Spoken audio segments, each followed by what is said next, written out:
church versus versus. Amen. And I can leave.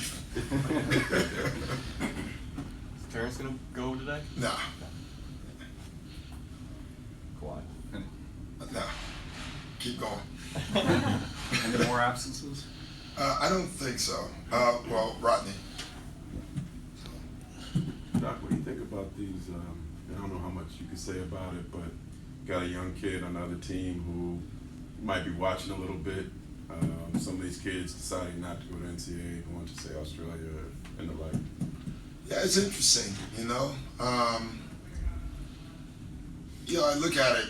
I try to look at it in a bigger way. There's guys that go to college and their goal is to be what? Like, a doctor, a lawyer. There's kids that go to college and their goal is to be an NBA player.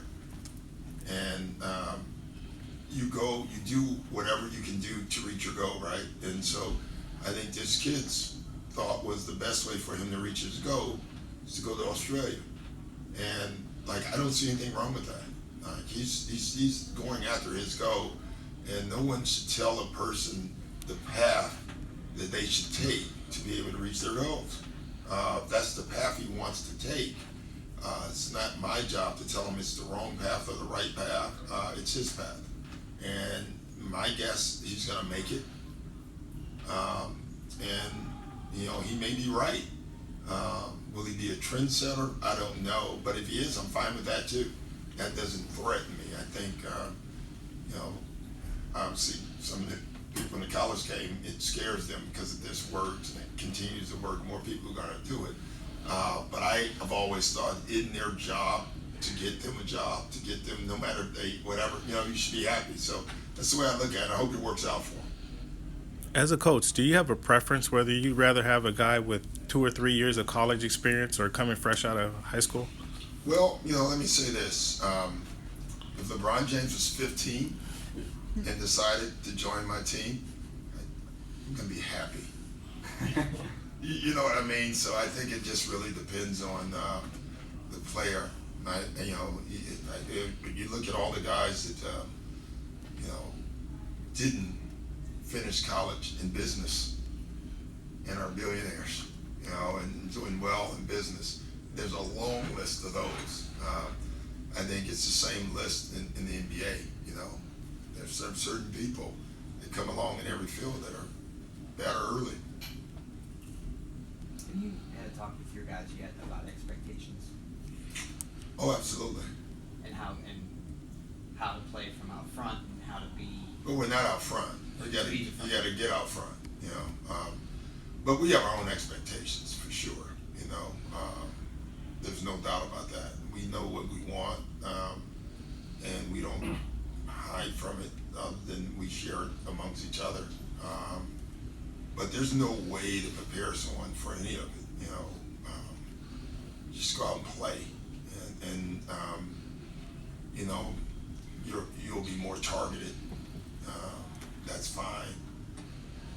I think you would rather have that than to always be the chaser. I know that as a fact.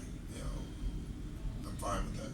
Do you, because you've kind of coached in every situation. You've come as an underdog. You've had great free agent classes that didn't work out. You've won a title. Do you draw from any of those past experiences, and which ones do you sort of talk to yourself? Yeah, I don't know. I probably draw from all of them. Every team's different. Every team is different. Some of them you really believe you could have won or should have won. Some you realize in your own that this team will never win, no matter how many people say they should.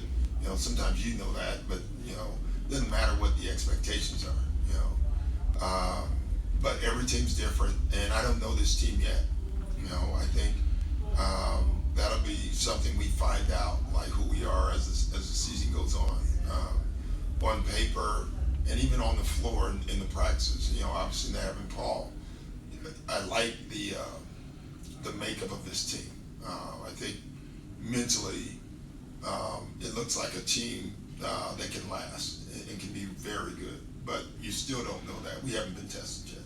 The identity that you built last year, just kind of scrapping and on and on. Does that carry over? Do you think it does? Yeah, I think it carries over. It's just a different team, you know. It carries over in the fact that we do have a team toughness that stayed. That's not going anywhere, you know. And then you had two guys that in some ways actually are the poster child of what we were last year. You know, you can make a case that the two best players that we added would be the better version of what we were last year. You know, they both are two-way players, you know. But again, you know, it's tough because Kawhi just, you know, he's been practicing. You know, he's only played one preseason game. He's been live a lot, though, of late, but not early. And Paul hasn't played at all yet, so you still really don't know. It's not like if you had to script the way to go into a season with a bunch of new guys. This is clearly not the way you scripted. But it's fine by me. I mean, we'll figure it out.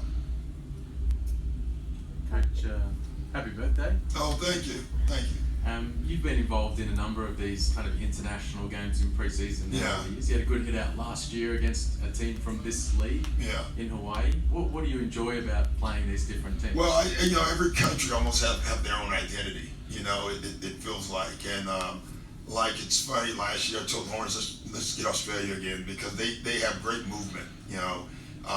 And some of the movement we don't see enough in the NBA, but you feel like it's coming.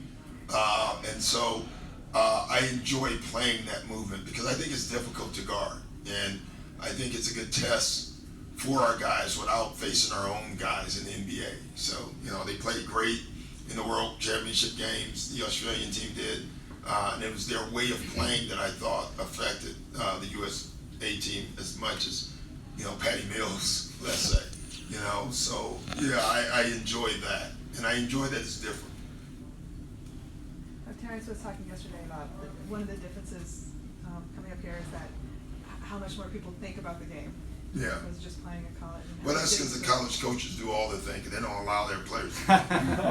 I'm just joking. That was me. That wasn't nice. I'm sorry. I couldn't help it. Yeah. It's true, but anyway, what were you saying?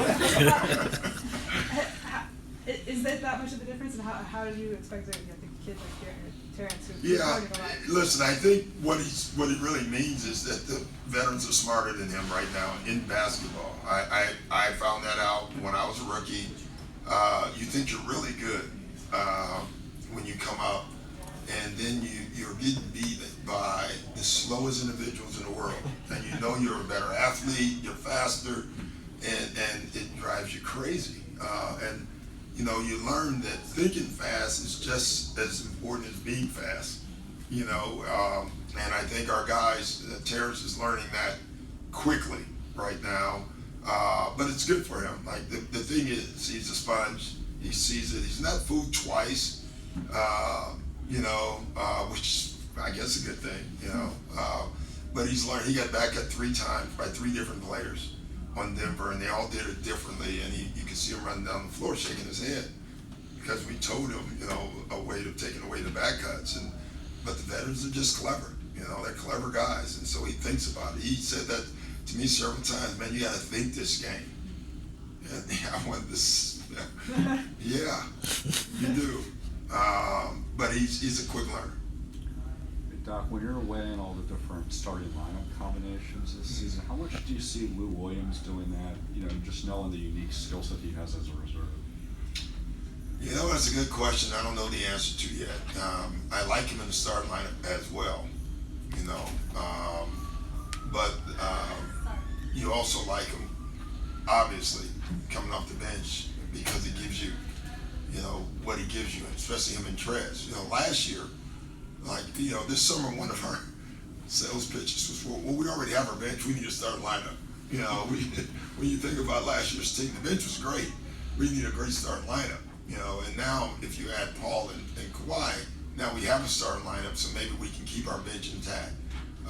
Having said that, I will not be surprised if I did use Lou as a starter for some games. You know, him and Trez, even because you do still want to keep them together.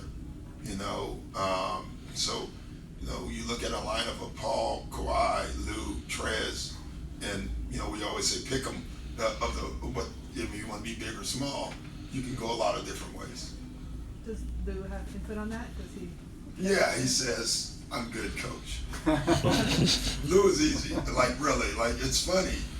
Jamal just did not want to start, period. He wanted to come off the bench. Lou really doesn't care one way or the other. You know, he's just in a great place as a player.